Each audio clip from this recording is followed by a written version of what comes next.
एक बार एक लड़के ने कहीं जब ये पढ़ा कि लोमड़ी जो है उसको शिकार करने जाने की जरूरत इसलिए नहीं पड़ती क्योंकि शेर जब शिकार करता है तो अपना बचा हुआ जो खाना है वो छोड़ जाता है और उसको लोमड़ी खाती है।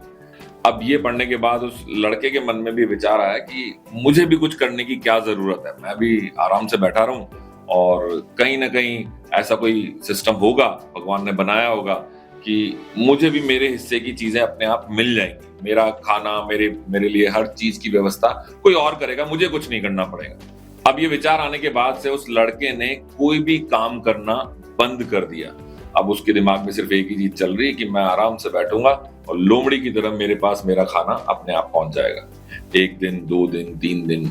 4 दिन भूखे रहने के बाद उसकी हालत अब बहुत खराब है और वो परेशान हो रहा है, लेकिन उसके दिमाग में वही चल रहा है कि कहीं से तो कुछ आने वाला है। और ऐसे में एक रात जब वो सोने की कोशिश कर रहा है, नींद नहीं आ रही है भूख से, और जैसे उसे वो एक झपकी लगी तो कहीं से उसे एक परमात्मा की आवाज सुनाई दी, जहां उसने ये सुना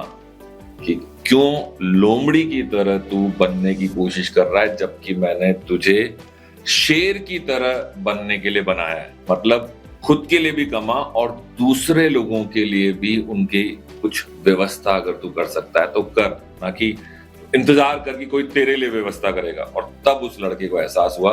कि मुझे इतना बड़ा बनना है कि मैं खुद के लिए भी सब कुछ कर सकूं और दूसरे लोगों के लिए भी मैं उनकी मदद कर सकूं। तो याद रखिए, कई बार हम किसी बात को ना जब पढ़ते हैं या समझते हैं तो उसका सिर्फ एक पहलू जो हमें कंफर्टेबल लगता है, जो हमें आसान लगता है, लोमड़ी बनना आसान है लेकिन शेर बनना मुश्किल है, तो वो मुश्किल काम छोड़ के हम सिर्फ वो पहलू समझ लेते हैं जो आसान हो। अगली बार मुश्किल काम को समझिए क्योंकि उसके परिणाम भी बहुत जबरदस्त होंगे।